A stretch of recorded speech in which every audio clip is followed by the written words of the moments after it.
Estamos aí começando mais uma aula. Então o título é Organização e Funcionamento da CIPA. Então a gente vai estar tratando aí de o que é essa organização e como ela funciona. Então vamos passar aí para o próximo slide. Então, Constituição.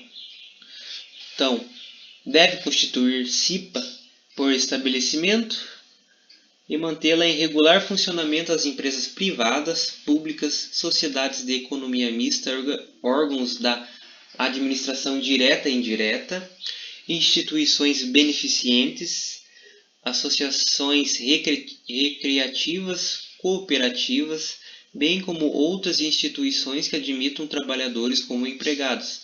Então, vejam bem, é bem abrangente, né? Quem deve ir ali está constituindo essa CIPA. Então, fica bem claro que abrange muitas empresas aí, tanto no âmbito privado como público. Então, a CIPA tem que ser constituída conforme está descrito ali.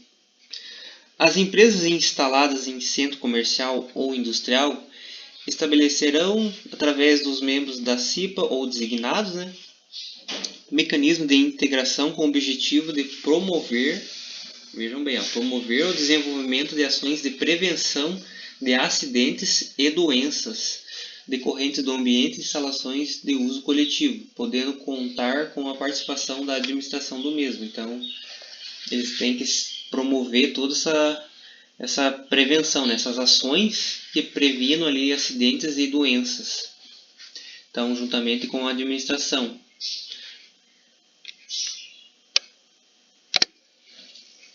Aqui sobre a organização.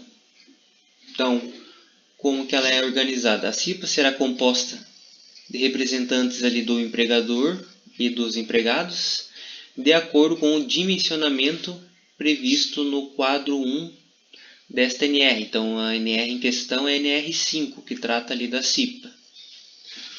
Os representantes dos empregadores, titulares e suplentes serão por eles designados. Então, o empregador, no caso, a empresa vai estar designando quem serão esses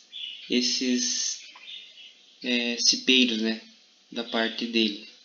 Os representantes dos empregados, titulares e suplentes serão eleitos em escrutínio secreto, do qual participem, independentemente da filiação sindical, exclusivamente os empregados interessados. Então, será feito um processo eleitoral.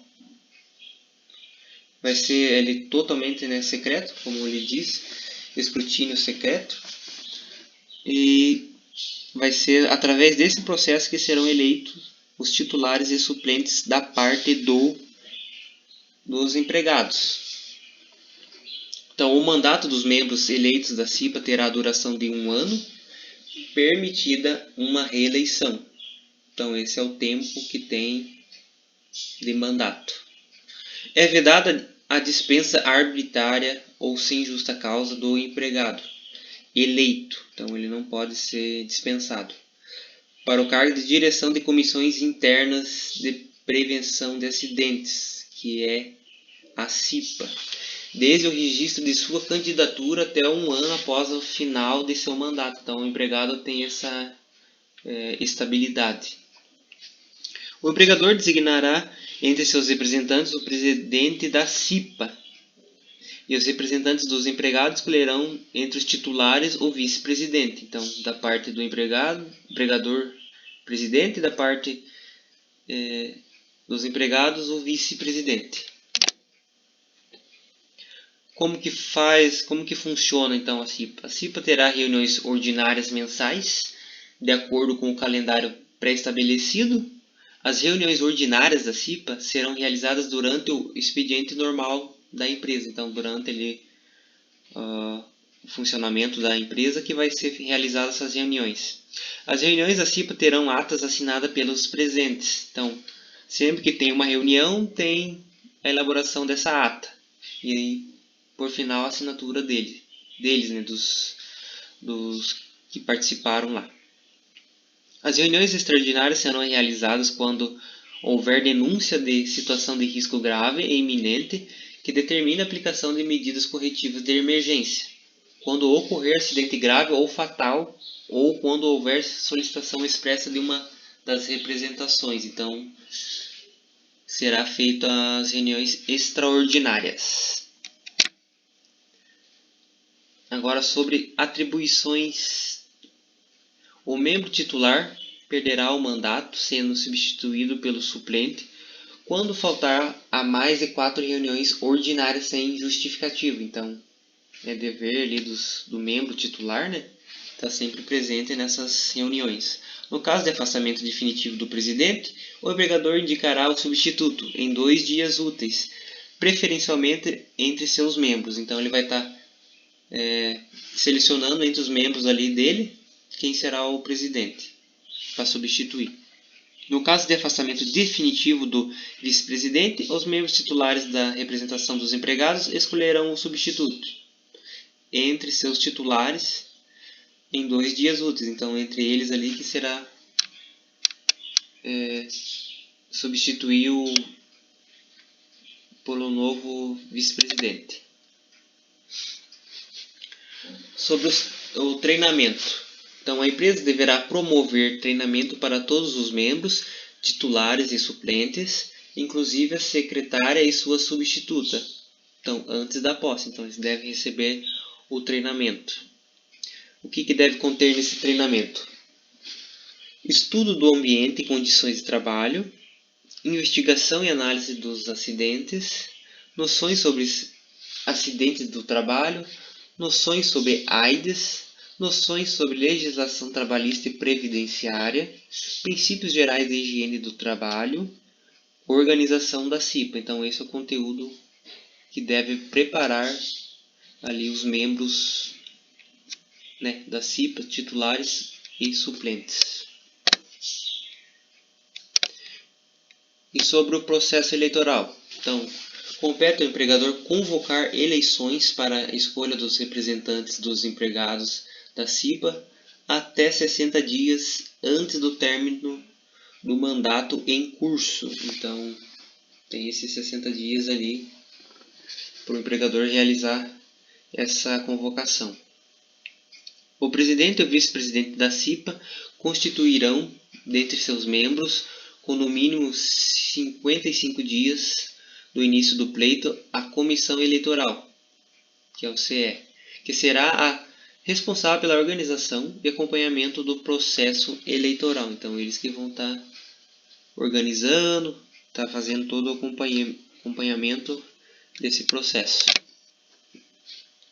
Ainda sobre o processo eleitoral, as condições. Publicação e divulgação de edital, no mínimo 45 dias antes da data da eleição. Inscrição e eleição individual, sendo que o período mínimo para inscrição será de 15 dias. Liberdade de inscrição para todos os empregados da empresa, com fornecimento de comprovante. Garantia de emprego para todos os empregados da empresa até a eleição. Realizar eleição no mínimo 30 dias antes do término do mandato. Realizar eleição em dia normal de trabalho, respeitando os horários dos turnos. O voto tem que ser secreto. Apurar esses votos em horário normal de trabalho, com acompanhamento dos representantes do empregador, dos empregados e da comissão eleitoral. Então, esses são ali as diretrizes, né, as condições que deve-se acontecer o processo eleitoral. E aqui alguns aspectos, né, motivacionais aí que é necessário para os cipeiros sempre ter em mente, sempre estar ali com isso quando for executar os trabalhos. Então, sempre trabalhar em grupo, né, para que todos consigam alcançar o objetivo ali da CIPA. Trabalhar ali com responsabilidade, sempre seguindo aí as normas, né, as normas aí de segurança, de qualidade, de controle, enfim. Então, a gente sempre deve então trabalhar em equipe, que todo mundo tem muito a contribuir. Então, as pessoas aí não devem trabalhar sozinhas, né? Então, sempre tá buscando o apoio, né, do seu parceiro de trabalho para conseguir objetivos, tá alcançando o objetivo da CIPA ali, que é sempre estar prevenindo de doenças, de acidentes de trabalho que aconteça ali com os trabalhadores ali que são seus parceiros, né, na empresa. Então, com isso a gente chega aí mais ao fim dessa aula, né, de mais uma aula. E a aula de hoje foi Organização e Funcionamento da CIPA. Até a próxima.